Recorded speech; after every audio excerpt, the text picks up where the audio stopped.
Hello, everyone. My name is Joanne Lockwood, and I'm your host for the Inclusion Bites podcast.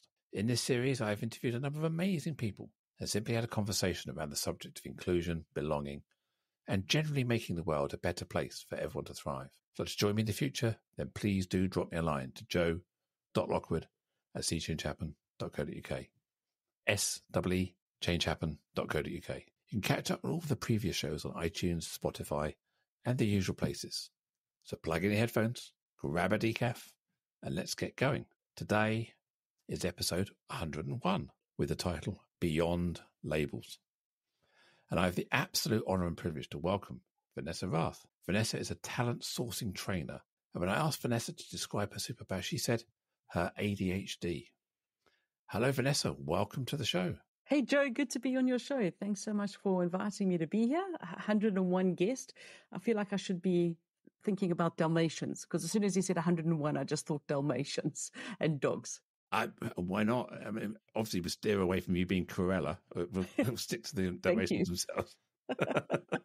No, it's an absolute honor. I can't believe you've done 101 episodes. That's amazing. Well done, you. I know. I've enjoyed every one of them, and it's fascinating to meet guests such as yourself and have a great chat and get to know people. And this is we've been looking to catch up for some while, so this is an ideal opportunity. So thank you. Excellent. Vanessa, beyond labels, what does that mean to you? So for me, I think that it goes beyond just saying beyond labels. I've always had a thing about people judging others. And I think when you judge someone, you give them a label. And that for me is just so frustrating, is that we do it. I think it's human nature. You know, you see someone walking down the street and, you know, you give them a label straight away. Maybe it's a gentleman with lots of tattoos and you immediately think rough, you know, maybe from the wrong side of the street. Meanwhile, these days he's probably like a top CEO or MD. You know, it's about those snap decisions that we make when we look at people and we give them a label. And it's completely unfounded. It's just based on, you know, our point of reference. Where are we coming from? And probably from something that inherently has been built into us, you know, through the course of our lives. So for me, from my perspective and being a talent sourcing trainer, beyond labels is giving everyone an equal opportunity. You know, don't look at a CV and just label someone. Don't look at someone on LinkedIn only and give them a label of they're a perfect candidate if you haven't, you know, cross-referenced them across the internet. You might find something else that's even really good that you can sell them to be a culture fit into the organization, or you might find something that makes you think, well, this isn't actually going to work in this role. So it's about doing your homework before just willy-nilly applying labels to individuals. I mean, obviously, I work in the EDI space. You're an experienced person who works in the talent sourcing space. So we talk about this kind of things all the time. But the average person in corporate South Africa, corporate UK, corporate America, wherever you happen to be, doesn't always think about this, do they? Their focus is on empty seat. I need someone to fill that slot. I want someone to hit the ground running. Mike has just left. I want another person just like Mike. Yeah. How do we move people into that way of thinking? Absolutely, 100%. And I think that what happens is, and this is why, like, I'm a little bit stuck with company referral systems, because what happens is, you know, Mark leaves. Mark is a white male. We must get another white male because Mark was great and we're all going to really miss Mark around here. Or you then have someone who looks like Mark who's left behind and he recommends his friend who looks and sounds and speaks like Mark because that's what was there previously. So it's all about as I say, it's our point of references of what we think will work best. And it is a massive problem. It really and truly is.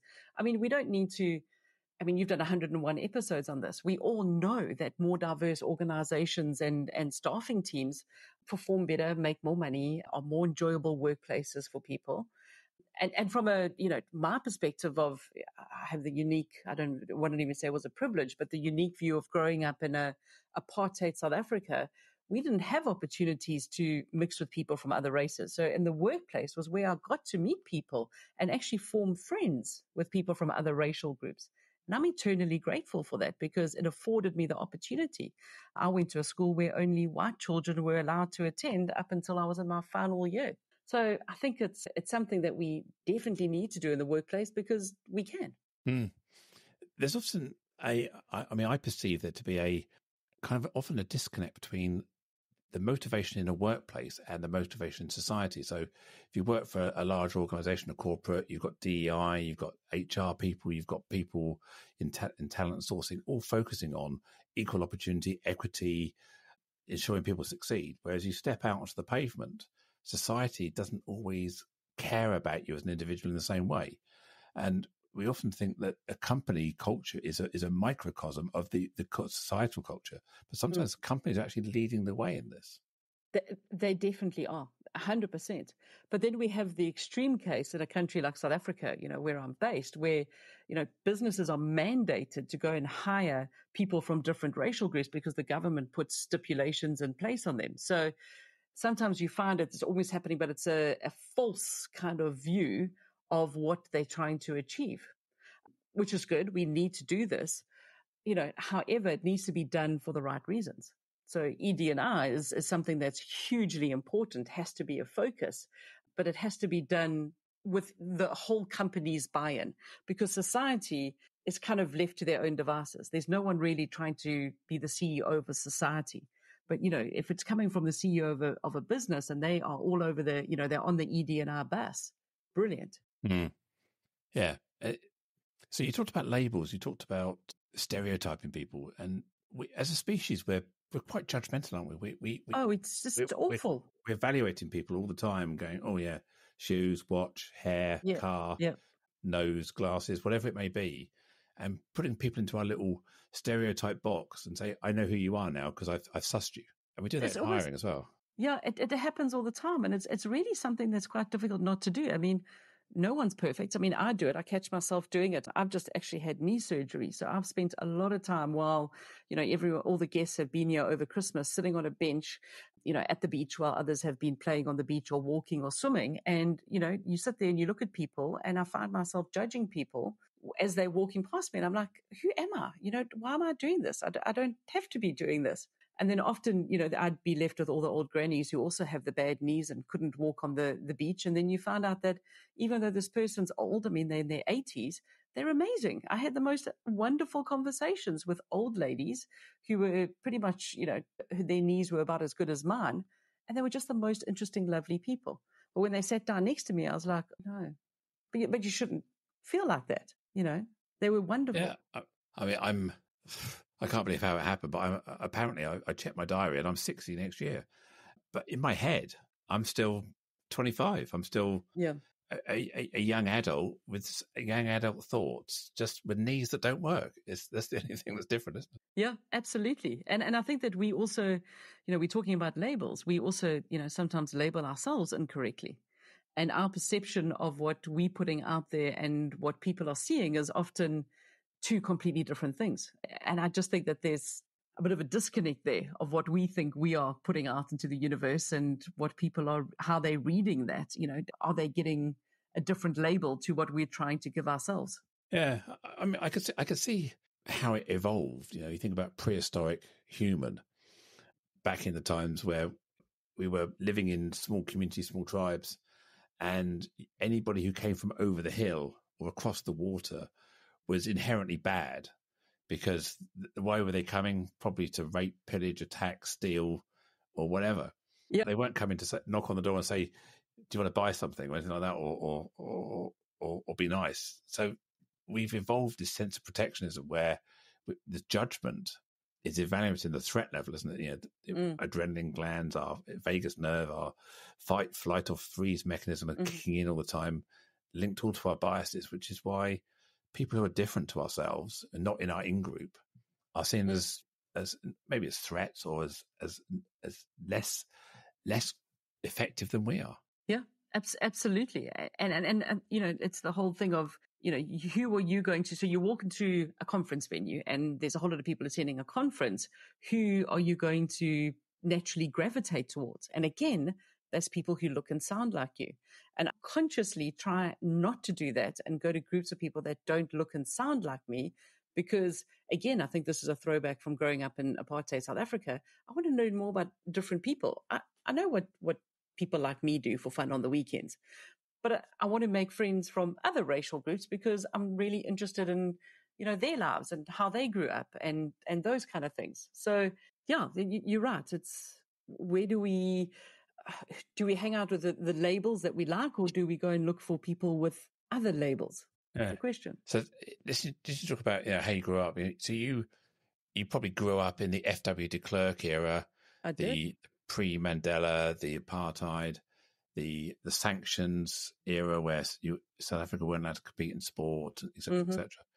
So how did that effectively influence you as a person, but also influence those around you? It was very ingrained. Apartheid was very ingrained in the culture, wasn't it? In the white culture, sorry. It is. And look, I do believe that it's getting better. I mean, if I look at my son who's 18 and, godchildren and things like that, they all mix interracial groups and they have friends from different racial groups at school, which I think is completely amazing. But Nelson Mandela actually got voted into power in my final year at school. That was in 1994. And up until then, we were only white children in my school. So I never got to mix with people from different racial groups, which was very sad. So, I mean, the knock-on impact of that was that we were kept very segregated, and it was just awful. But when you're growing up in that kind of setup, you don't know that it's any different. I mean, I remember an instance when was in the town where we lived, and I was out with my nanny, who was a black lady, Maria. She basically, raised us, and there was a toilet. And so I'll give away my age here. I'm 47 now. So this must have been in 1986. I must have been about 10.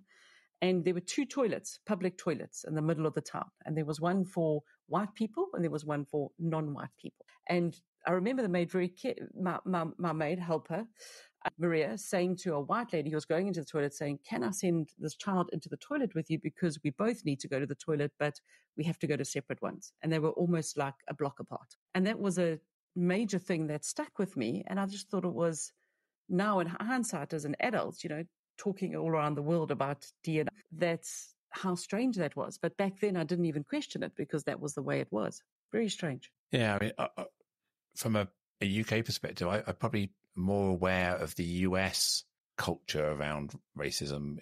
The Hidden Figures film about the segregation of toilets, the Rosa Parks story, the Southern American narrative. I suppose I didn't get to hear much about the South African perspective because there was this apartheid. Apartheid's bad, so we didn't really dive any deeper into the culture of what was going on. So my experience of racial discrimination is probably US, American focused with a bit of UK focus. Which is really interesting because I remember back in, just before I started my own business in 2018, I went and did a keynote for SourceCon in Seattle. And I spoke about my journey growing up in apartheid South Africa. The talk was very much around a DE&I focus, and how many US citizens came up to me and said, thank you for standing up on stage and calling a spade pretty much, and talking about racial issues, because it's something that is not spoken about in the US. And that's actually, out of anything besides, as doing a keynote at such a big forum, what stayed with me from that up until this day was the reaction. I mean, I was talking, and the whole time I was talking, I thought, here I am, I'm like bombing this talk, because people were crying, they were reaching for the tissues. And I thought, I'm just going to keep going with this. And the reaction was due to what I was talking about and explaining what it was like and how they need to get their, ED&I in place for the right reasons, and don't let it become as bad as it got in South Africa with apartheid. Yeah. I mean, one of the, as an outsider, one of the things I perceive as a difference is South Africa has been minority ruled by white people in a black country, whereas America is kind of ruled. There's no clear majority. If you look at the Hispanic population, Spanish-speaking, black population, and the white population, it's white dominated, but it's not a black society. Whereas South Africa was originally a black society that was colonized and taken over by the Dutch, the British, and all the Northern European colonizers, if you like. Absolutely. And it was even a gender thing. I mean, there were no females sitting making these decisions in the minority. It was all literally white males that were, the presidents, his cabinet. Very few, very, very little female representation in that. So, like, for example, South Africa was one of the first countries to legalize gay marriage because, that was never a thing for us. We still try to get over the whole racial the fallout, the hangover from apartheid. So that was your big elephant in the room was resolving racial Absolutely. tensions and differences. As you say, the other EDI, gender, sexuality, etc., they were kind of a lower priority, probably non-existent because everyone was so focused on race. Is that 100%? Absolutely.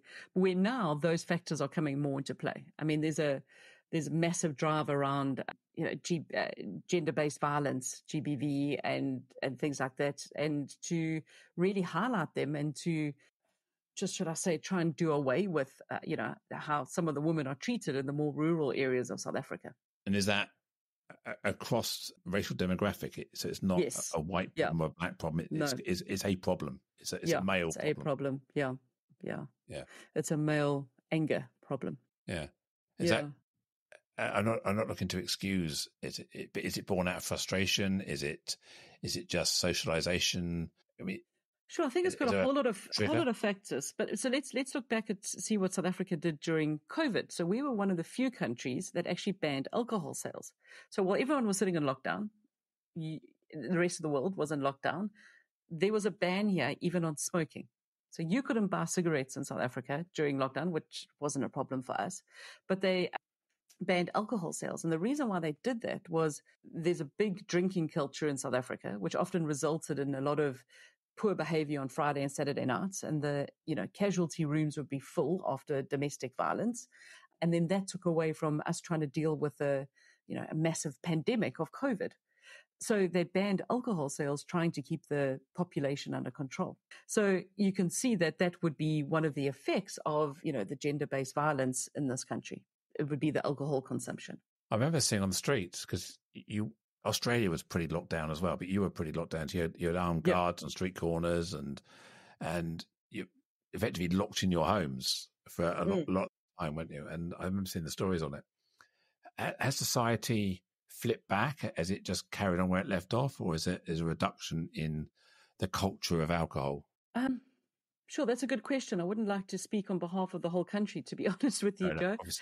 But us personally, we actually drink a lot less since COVID, because I think we realized that we didn't really need to be drinking as much as what we were. And it was never like we had a problem, but, maybe it wasn't as bad as what people made out. I mean, we had very entrepreneurial, innovative South Africans making pineapple beer in their bathtubs, just trying things out. Fantastic, yeah. You can distill and you can brew anything, I guess, if you've got the right exactly. banned alcohol, but not yeast. You can. Yeah. Yes, yeah. So yeast sales went through the roof in supermarkets. Well, that's the human evolution, human culture, as you say, the entrepreneurial spirit coming out. So, exactly. Yeah, exactly. I guess people were making their own tobacco as well, or we derivatives. were importing cigarettes illegally from Mozambique, I believe. Right. To quote Jurassic Park, nature finds a way. Humans will find a way as well. It's yeah. Where there's a vacuum, you fill it. So true. So you say your superpower is your ADHD. Is that something that you've realized you had with you all your life, or is it something you've grown to embrace and value, or is it held you back at all in your life that you're now realizing it? So I was pretty much first diagnosed in high school and didn't talk about it openly, just a bit of a stigma around it. And then I actually went to study teaching. That's my formal qualification. I'm a middle school teacher, and loved that, and found with that kind of profession, I didn't need to be medicated for it. But I'll never forget, I taught in London for 7 years, and sitting in the staff room in Southfields, and the special needs teacher came to me and said, "You do realize how bad your ADHD is?" And I said, "What?" And I hadn't even told her that I had it. So she had picked it up just by watching my behaviors and all of those things. And she said, so she pointed it out. Then it kind of came back onto my radar as an adult. I didn't do anything about it because then I went off traveling the world for 2 years. And, when you're working as a scuba diving instructor, you don't need to be medicated for ADHD. Then I came back to South Africa and ended up in an office environment working in a recruitment agency. And I realized then that actually I needed to go back onto medication. So I did, and I started talking a little bit more about it. But it's only literally since I started my own business, which is 5 years ago, that I have, my previous employer where I was for 10 years knew about it because it actually counted towards a BEE stat here that, I could get some kind of a point for the company towards whatever levels they were getting for the government. But so they knew about it, but I didn't talk about it. And then when I started my own business, I thought, actually, I'm doing well, standing on stages all over the world. Maybe it's time to talk about it, because it's not there shouldn't be a stigma around having this. And I did, and promptly discovered that, at least 2/3 of the international sourcing community suffer from ADHD too. Everyone seems to, have that. And I think that the reason why I refer to it as my superpower is because I think people who have ADHD don't have as many, should I say, inhibitions as other people. And we're quite confident, and we're quite happy to go and talk to people. And that definitely has helped me to be stronger in the recruiting space. So it's something that I'm now comfortable to talk about and take medication for it every day. And I've just had 3 weeks holiday here in South Africa because it's our lovely summer. And I must admit, yesterday when I started work, I was quite ready to get back onto my Ritalin, because I only take it when I work, and get some focus and sort out my very busy brain. But it was good to give it a break. So you mentioned there's one of the things that you see as an asset in your entrepreneurial, your business, is the ability to just go and talk to people, to be out there. What would you say would be the harder parts of running? Obviously, you're running a business. What's the hardest bit around your ADHD, if you like, if you weren't on meds, or even if you are on meds? Because I appreciate meds also, they kind of numb you a bit, don't they? They take the tops and the bottoms off. And this. No, my medication doesn't do that, to be honest. My medication actually just allows me to concentrate and focus. So I don't feel like it doesn't have anything to do with my emotions or moods. Thankfully, I'm very stable. I like to think, maybe just ask my husband around my moods and those kind. I'm not a moody person. It just helps me to concentrate. So the most difficult thing, Joe, to be honest with you, is getting the admin done. It's when I've got people who finished my academy and now they need a certificate, but that's admin. It's boring. It's not thinking out of the box. It's not being creative. That kind of stuff is difficult. Being a solopreneur, I choose to be a solopreneur. I don't want to have a team around me, but I've still got to get the admin done, right? Someone's got to sit down and pay the bills and, do all of those things. And that's what I find really difficult. So it's the routine, the mundane, yes. the thing that doesn't trigger you with excitement. Yeah. No. I get that. And then I leave it to last, and then it's often too late. And it's, I can relate a lot to that. Yeah. Yeah. So that's the difficult. So I often wonder who is this mysterious neurotypical person, because I wouldn't say I have ADHD, but I would say that I think in my way, and I resonate with what you've just said. I resonate with what other people say, and so I do wonder what is neurotypical, and I also wonder, going back to prehistoric human, what were the attributes that were most valuable in prehistoric human? I mean, and I think a lot of the attributes of people with ADHD would have been really valuable in a world where you had to kind of be alert and deal with stuff. Yeah. So let's go back to what we started talking about was labels. So, I mean, if I say to someone I've got ADHD, they immediately think, I'm going to be bouncing off the walls, and I'm not going to be able to sit at my desk, and, all of those things, which to a certain degree, would be true. But people, that's what they immediately think. But actually, ADHD manifests itself completely differently in males versus females. So, you can't just look at someone and put a label on them and say, oh, God, no, I can't have that person in an open plan office because they've got ADHD. They're never going to get any work done. It doesn't work like that, and if you medicated for it, does the person still need the label? Yeah, very true. Yeah. So yeah, it's an interesting space. And I think now that I feel safe that I'm running my own business, I'm not letting a company down when I speak about it very openly, because it needs to be spoken about.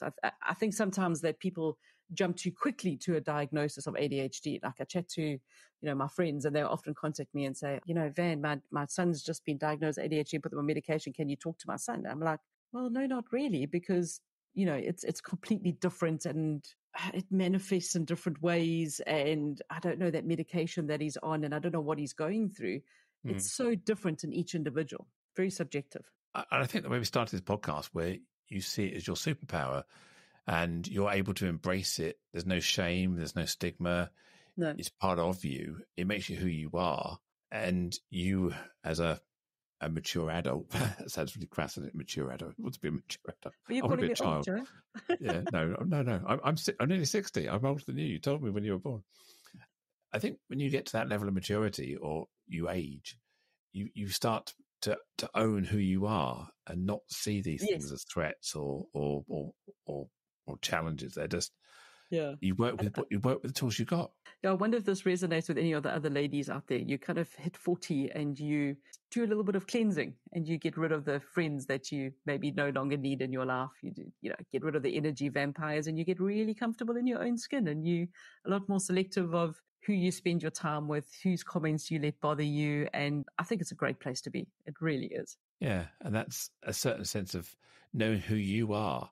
Because once you know who you are, that contextualizes a lot around you, doesn't it? As you say, you can drift away from people who are like energy vampires. I love that. I love that's a great session. I mean, I've heard the expression "hang around with radiators, not drains." So you look at people to amplify you. Yeah. But I suppose before you reach that level of self-awareness, you don't realize what's going on in your life. You're not aware of the impact of that. You're reacting. You're diving in. You're still vulnerable in your identity, maybe. And so, and you talk at that point.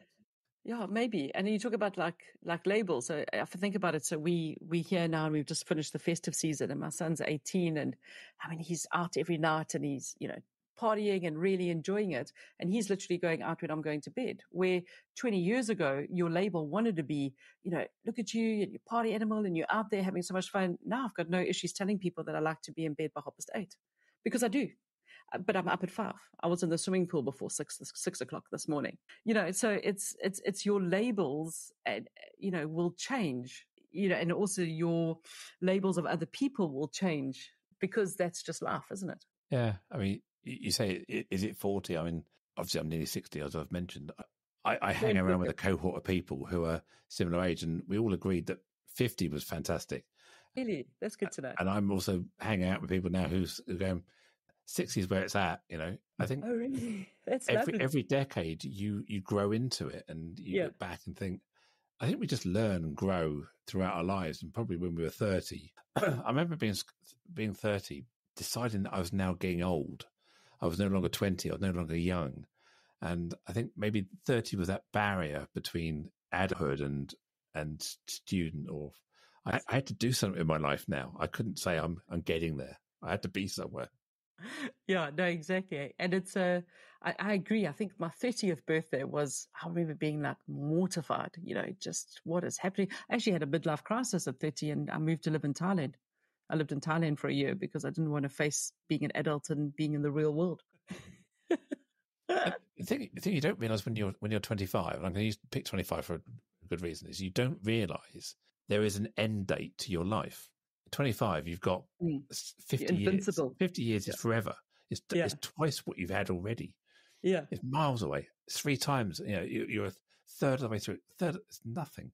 I turn 60 next year, and I'm thinking, hang on a minute, I've got 15 years of productive life. I'm not saying I was going to fall off the shelf or drop dead or anything, but when you get past 75, things stop working. Your brain doesn't want to do stuff. You want to be kind of sat on the sofa a bit more, or doing your retirement activity. And I'm thinking, I've got to start thinking about, I've only got 15 years. And I started thinking, being 50 was 10 years ago. So in 10 years' time, I'll be 70. I know. Geez, I actually that's not a lot left.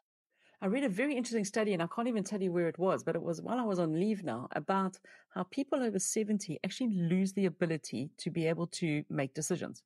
So like even a small decision, that's where other people around them, like their children, have to make those decisions for them. And having, 2 years ago gone through where I had to become the adult with my parents and move them and sort out their new home and do everything and close off bills, and because they just didn't have that ability to make a decision anymore. It's a really interesting thing. And I see it more and more with the generation, my aunts and uncles going through the same thing. It's almost like someone flicks a switch. Yeah. And that's it. And for me, I'm very nervous about that. I suppose when you're younger, you're making decisions for the rest of your life, which is a long way away. You've got a plan, a growth plan. When you get to your 70s, I guess you're making decisions for next week and for next month, not necessarily. Or even would you like to go out for lunch or not? Yeah. So, what do you think? Shall we? I don't know. Maybe I don't know. Yeah, I don't know. What do you feel like doing? What do you feel like eating? Yeah. Having just had, a couple of the older family members staying with us over Christmas, I definitely noticed that. It's hard to make a decision. Yeah. No, I mean, my father's in a nursing home at the moment, and he's kind of happy enough there. Obviously he'd rather not be there. He'd rather be at home with my mum, but he's happy enough. And he's got a disconnect now between his perception of the world and his capability. So he says, "What? Why don't I just come home? You can put me in your car and we can do this." And we said, "Well, you can't get out of bed. You have to have 3 people get you into the wheelchair. How are we going to get you out of the wheelchair into the car? How are we going to get you out of the car into?" And it's like, and he said, "Oh, I should be able to cope." And so that you lose this ability to recognize your own sense of self and capability. And I think maybe that's tied in with age as well, where this disconnect occurs. And hopefully I've disconnected already. No, you definitely haven't.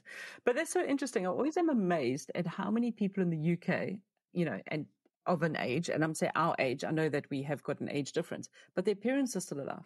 And it's so amazing. A lot of people our age in South Africa are actually have lost parents or are losing parents now. People in the UK seem to live for a hell of a lot longer than in South Africa. So an aging population is a thing in South Africa, but not as much of a thing in the UK when you look at labeling and ED. And I was always amazed when I lived in London at these ladies who must have been, well into their 80s with their little shopping trolleys, getting on the bus and going off to Sainsbury's to do their own shopping. And that's, I think, what keeps a lot of the older generation in the UK going for a lot longer. Where South Africans, we have a lot of help, a lot of cheap labor, high unemployment levels. So there's someone that you could pay to do something for you. But in the UK, you keep active longer. Yeah, I suppose with my father's just turned 90. My wife, Marie's father is 90 something. Marie lost her mum this year at the age of 89 and a bit. Mine is 86 now. So you kind of think once you pass 90, that's a fair go. Well done. Good innings. It's nothing to be ashamed of. If you're in your 80s, you'd expect people to start dying or you're losing people in the 80s. But before your 80s, in your 70s, you think, oh, well, that was a bit young. Or someone's in their 60s, late 60s. You think I lost my mum when she was 75, and I just feel that was just far too young. I agree with you. Yeah. So I think if I'd like to get to my mid to late 80s, the same age as my mum. Well, look at the genes that you're following. You've got a good chance.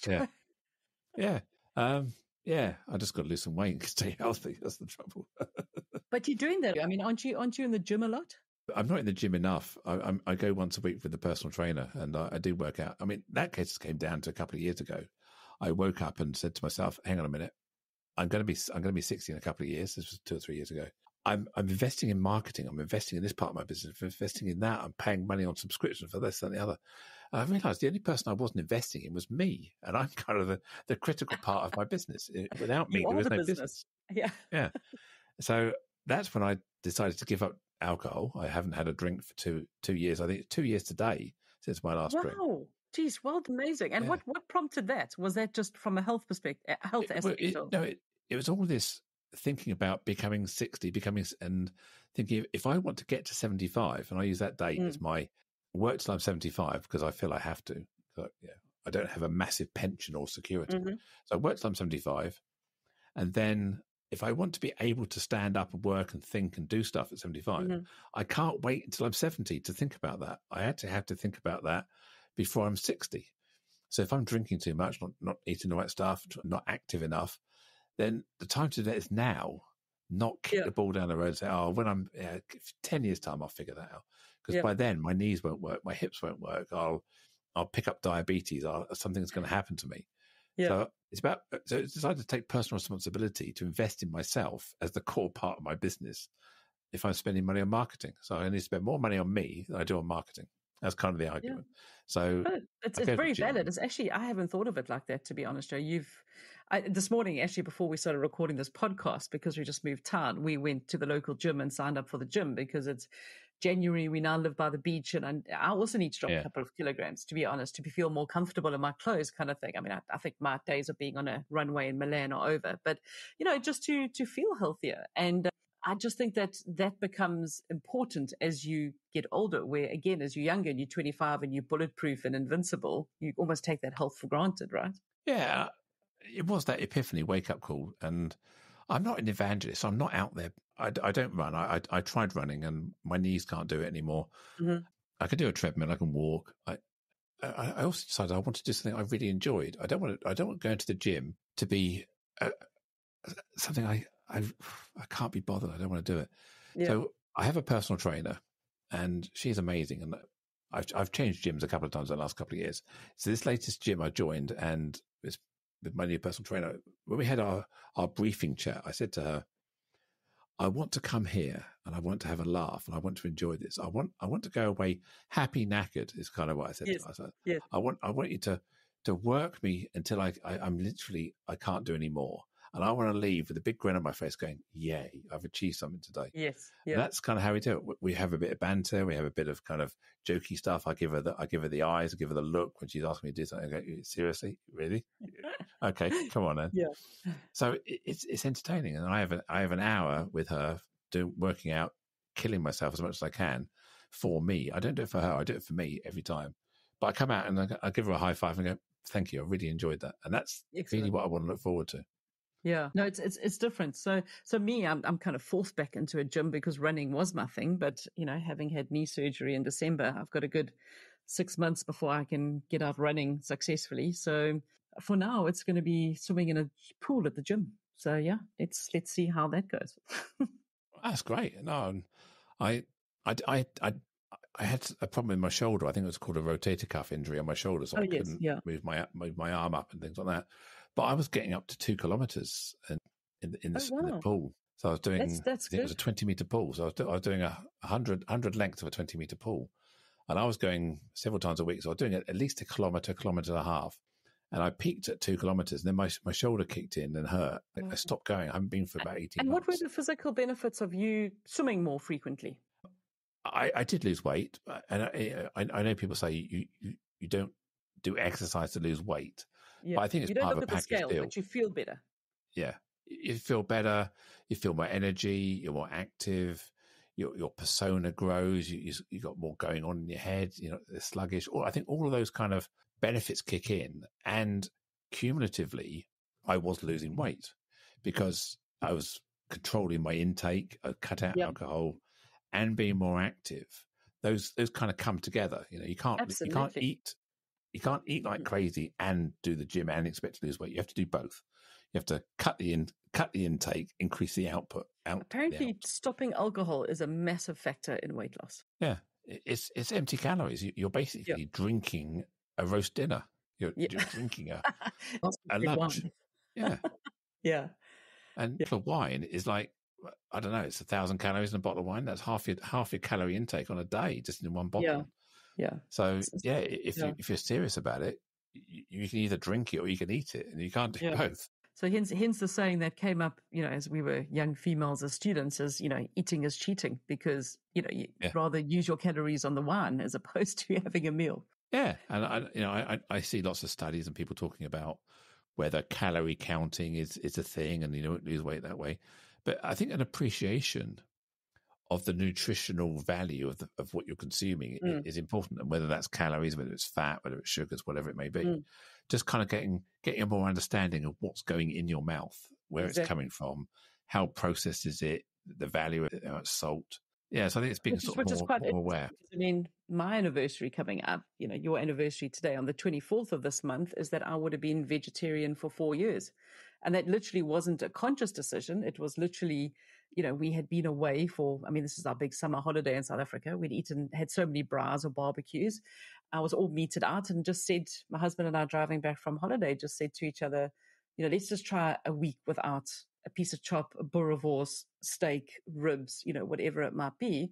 And that week has now evolved into 4 years, and neither of us will go back to eating meat. And we feel, a whole lot better about ourselves and feel better. And so as you say, it's about being more conscious of what you put in your mouth and where that actually comes from. I'm certainly not a dedicated meat eater. I eat meat, and because it's a habit, it's what's in front of me, and it's convenient. Yeah. If I was at a vegetarian or vegan restaurant, I'd be perfectly happy, and often I will order vegetarian dishes as a starter or a main in a restaurant because I think, oh, that sounds interesting. Let's give that a go. Yeah. So I'm not one of these people that says, oh, it's got to have meat in it. So could I give up meat? I don't know. I don't know if I could give it up, but I could certainly minimize it. I don't know. I don't have to have a bacon sandwich, but Yeah. I'd probably like it. I'd have to have an egg. Can you imagine the look on, South Africans' faces when you go to a braai, which we pretty much, when you get invited to someone's house in South Africa, it's going to be a barbecue or a braai, whatever you call it. And you say, well, we're vegetarian, so we'll bring our own mushrooms or corn or, whatever we're putting on the braai. It's quite a thing for other people to get their heads around as opposed to us because we're just used to it. Yeah. And if I turn up with you and say, well, we don't drink, it's like, okay, Yeah. so we've got vegetarians and non-drinkers. It could be our last place out together. Yeah.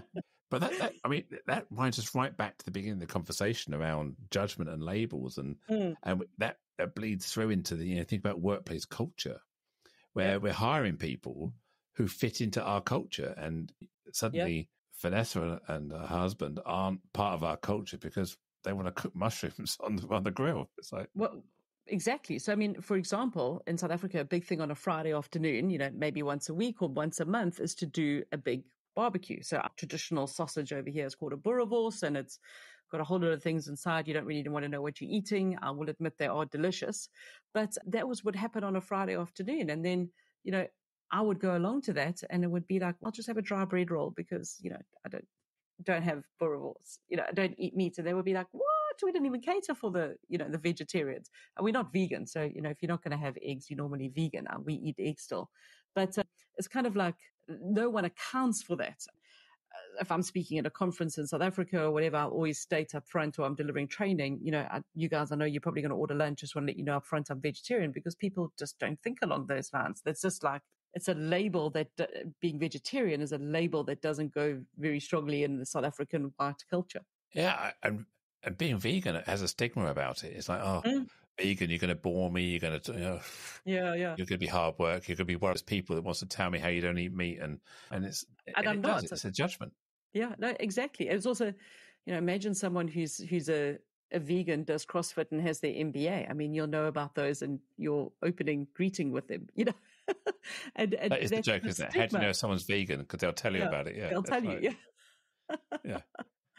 And we only tell people when we're going there for dinner or they've invited us over, because it can be awkward. I mean, I remember arriving in Sydney, going to dinner at a school friend's house and hadn't thought to say up ahead, I'm now, since I've known you, I'm now a vegetarian. And they made this most amazing, like, lamb roast. And I was like, sorry. But just that joke we just made around someone who's vegan, and that trope that we just, they'll tell you about it. It shows that we belittle someone's identity, something that matters to people in everyday humor, and that veganism is no less protected, as far as I'm concerned, as a right to exist than any other protected characteristic. And we'd be horrified at people using humor to describe a racial or a gender or another thing. But there are some topics like veganism, like vegetarianism, like not drinking, that are seen as kind of it makes you less than. You're labeled, your stereotypes, you're not part of our culture, you don't fit into our society. And it's easy done. Those judgments just keep rearing their head. Yeah, 100%. Absolutely. And I just think that we've got to be so careful, forming those opinions, because once you've kind of formed that opinion and given that person that label, it's actually very difficult for you to change that label in your head. And I think that that's something that's, I don't know how we're going to get better at it, but besides not labeling people, which, as we've discussed, is human nature, but not being so forceful with our labels too early on in a relationship with someone. You have to give someone a chance, Yeah. Or I think what I just did there was I kind of called it out after we did it. So I recognized actually that wasn't a great conversation. Mm-hmm. It wasn't respectful. It's playing on a stereotype, playing with judgment, playing on a trope, and belittling somebody because of who they are. So it's recognizing that you're doing it. Either catch it before it comes out your mouth, or if it does come out your mouth, that's the priority, I guess. But if it comes out, reflect on it and go, actually, that wasn't right. I shouldn't have said that. I need to own that. And I think that's the next best thing, right? Or if someone else catches you listening to their perspective and say, oh, all right, I see what you're saying there now, and acknowledge it. Yeah. So we can all do that. Judgment is so ingrained in us. It's hard not to. And if we can all have that kind of pause, slow down filter when we can start to process this stuff, it allows us to then think differently about people and challenge ourselves. But agreed, I completely agree. But it's quite funny that you say that, because I obviously, been sitting on the couch a bit with having my knee operated on. I caught Netflix's putting Ricky Gervais, one of his comedies. Oh my word. I was sitting there cringing, but he actually, every single snippet or skit of what he was putting out there in that hour was taking fun out of a minority group. I actually couldn't believe it. Yeah, I saw a film of probably 4 or 5 years ago that Ricky Gervais he starred in. I don't know if he wrote it or not, but it's the only film that I've wanted to literally walk out of the cinema in the first 5-10 minutes. I was angry to the point where I can't watch it. I'm going. What film was it? I can't remember. He was playing guitar, and there was a lady in a gypsy dress by a tree. I can't remember what it's called now, but he was on tour doing something about trying. Anyway, it was so many discriminatory tropes, stereotypes, probably around gender identity, probably around homophobic type comments. I can't remember exactly what it was, but it was just made me so uncomfortable. And when people say, well, he's edgy, well, I don't want people to be edgy in that way in my presence. I don't need people to be that kind of edgy. It's not clever. It's just insulting people or belittling people for the sake of humor. But that kind of behavior almost makes that judging and labeling mainstream now, because look, it's on Netflix has done a show about it, and famous person is now on stage performing, taking, giving people labels and turning it into a joke. Yeah, but then if you step back and say, well, other people have the right to enjoy that. Who becomes the thought police? Who becomes the D&I police? Who becomes the gatekeeper of civility? And in a broad church with lots of opinions, you're not the only person who's right. There are many rights, 100%. Many opinions, many perspectives. I mean, you look at what's going on. Carry on. In the political climates around the world. Yeah. If you are left leaning, you can't believe how people could ever vote for a right leaning politician and what they stand for. Yet a lot of these politicians, maybe not, they're certainly getting 40% of the vote, 50% of the vote. So it's not a minority view. It's just not your view. And it's really hard to sometimes rationalize other people's opinions when they're so abhorrent to you. Exactly. So, I mean, I'm still amazed that Brexit happened. I never would have thought in 100 years that the vote would have gone that way. That still amazes me. But there were obviously a lot of people, and I know it's a very contentious issue, that's the way that they feel. They were disenfranchised. The politics at the time were talking to people in the language that riled them, about immigration, about taking back control, around these EU time wasters and money wasters and bureaucracy. We know how to do it best. We're British. We know best. We've survived as an island for decades and centuries and millennia. And it plays into those. And the trouble is, it created this two-tier where people who were Remainers perceived themselves as intelligent and clever, and anybody who was for leaving was therefore stupid or misinformed or being lied to. And how could you fall for that? So it really kind of created this divide, this real divide there, where there was a demonization and people who were remaining going, well, you're just soft and you don't want to listen. So both sides really believe they're right, and they still do.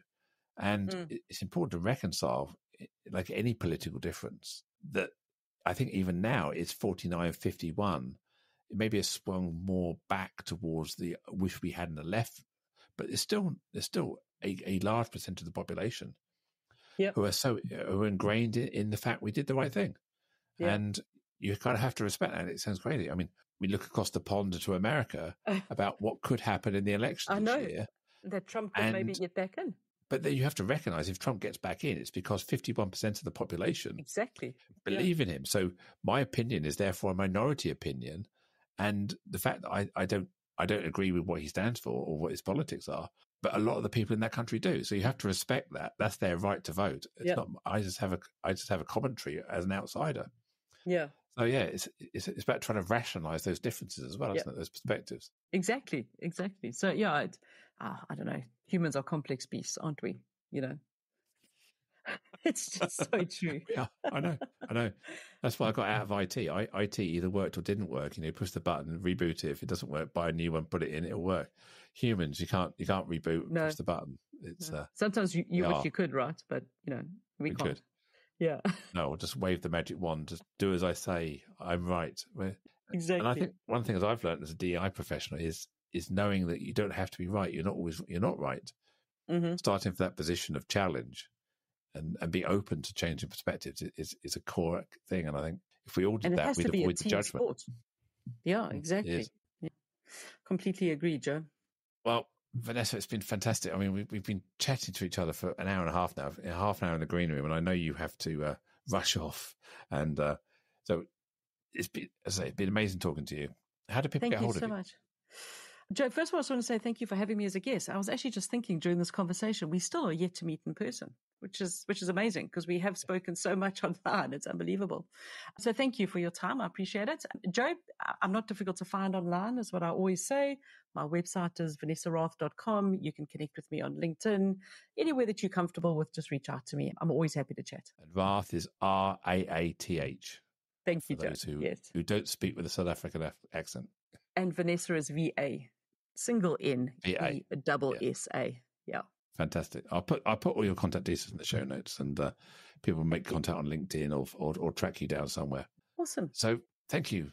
Thank you to you, the listener, for getting this far, for tuning in and staying with us. Hope you've enjoyed this conversation.